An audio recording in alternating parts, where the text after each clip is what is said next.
Donald Trump just made the most explicit threat yet. Monday afternoon at the White House, reporters asked about Iran. His response was direct, calculated, and impossible to misinterpret. "We have ships heading to Iran right now," he said, "big ones, the biggest and the best." This wasn't a casual comment. This was a deliberate signal sent to Tehran with the entire world watching. The USS Abraham Lincoln Carrier Strike Group is already positioned in the Arabian Sea. Multiple guided missile destroyers are deployed. Long-range B-2 stealth bombers are on standby. Trump has assembled what he himself calls a massive armada, and now we know exactly what it's for.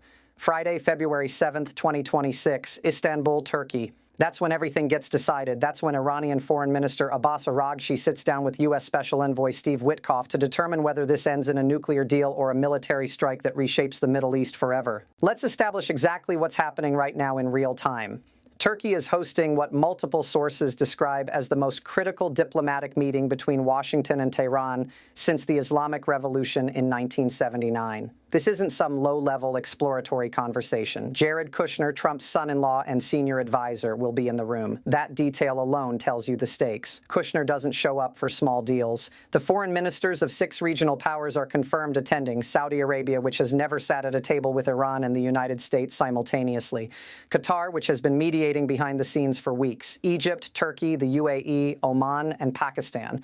This is unprecedented regional alignment. One diplomatic source told the Washington Post that the level of coordination among Middle Eastern countries is something we haven't seen in modern history. They're all terrified of what happens if these talks fail, because if Friday collapses, Trump's ships aren't sailing home. They're launching the largest air campaign since Operation Desert Storm. The military buildup is staggering in scale. The Abraham Lincoln carries 90 aircraft, including FA-18 Super Hornets and EA-18G Growler electronic warfare jets.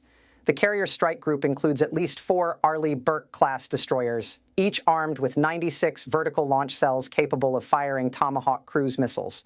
We're talking about a potential first salvo of over 400 Tomahawks hitting Iranian nuclear facilities, missile production sites, and Revolutionary Guard command centers within minutes of a go order.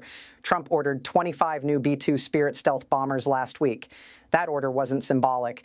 B-2s can penetrate Iranian air defenses undetected and deliver 30,000-pound bunker buster bombs designed specifically to destroy underground facilities like Fordo and Natanz.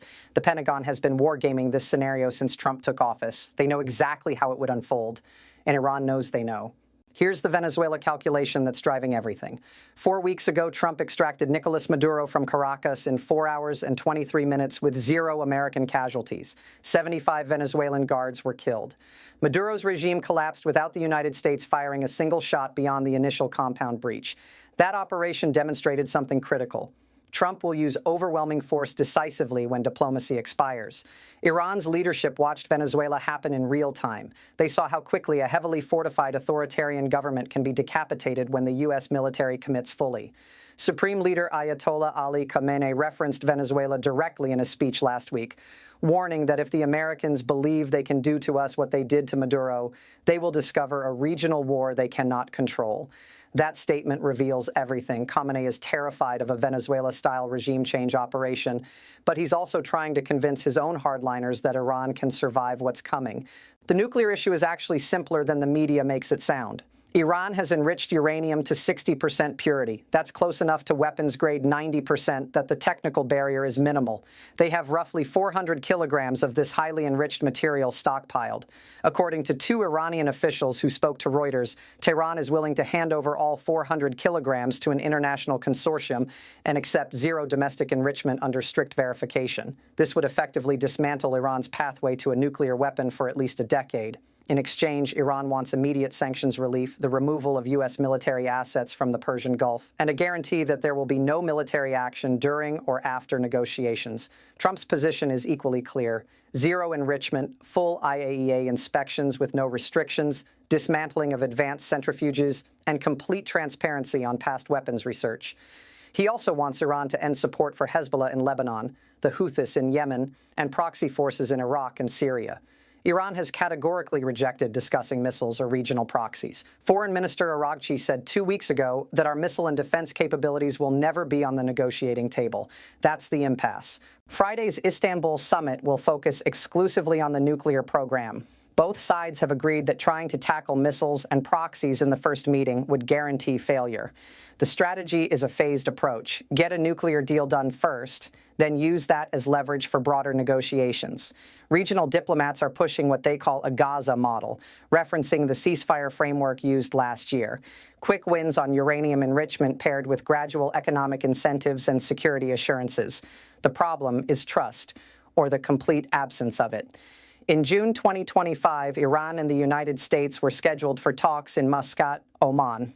24 hours before the meeting, Israeli F-35s and US B-52s launched coordinated strikes on Iranian nuclear facilities and ballistic missile sites. Iran pulled out immediately and hasn't trusted any American security guarantee since. Iranian officials are demanding written commitments that no military action will occur during negotiations.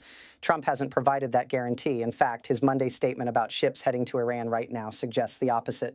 Maximum pressure continues until a deal is signed. The protest crackdown is the wild card nobody's discussing openly, but everyone's calculating.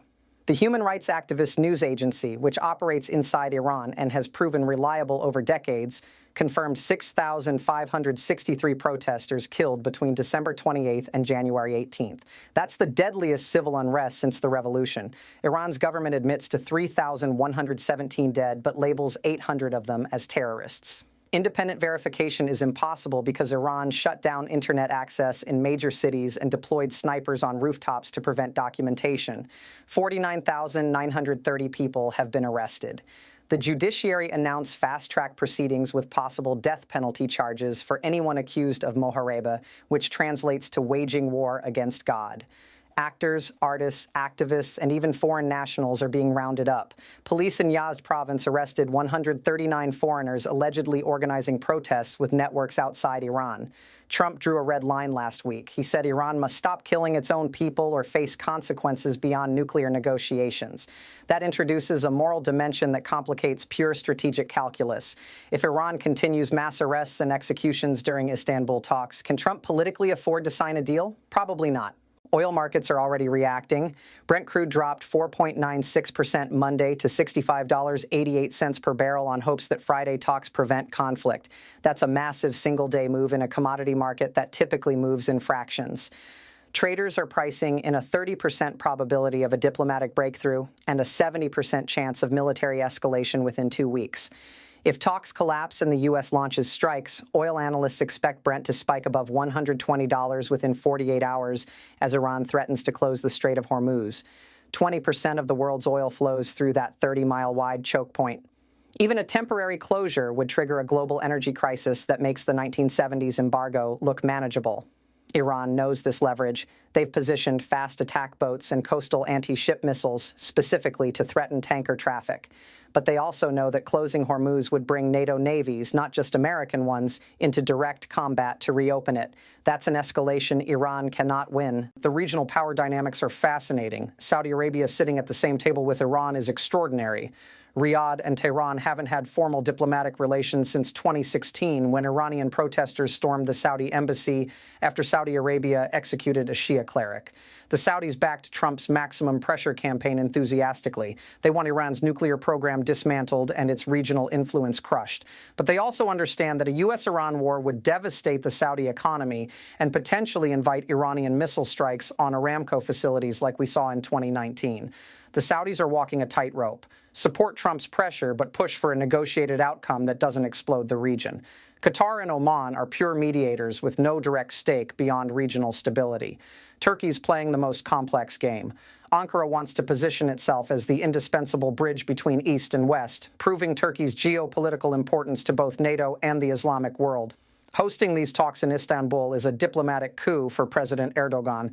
Here's what the intelligence community is watching. Iran's Supreme National Security Council met 3 times this week. Those meetings lasted over 4 hours each. That's unusual.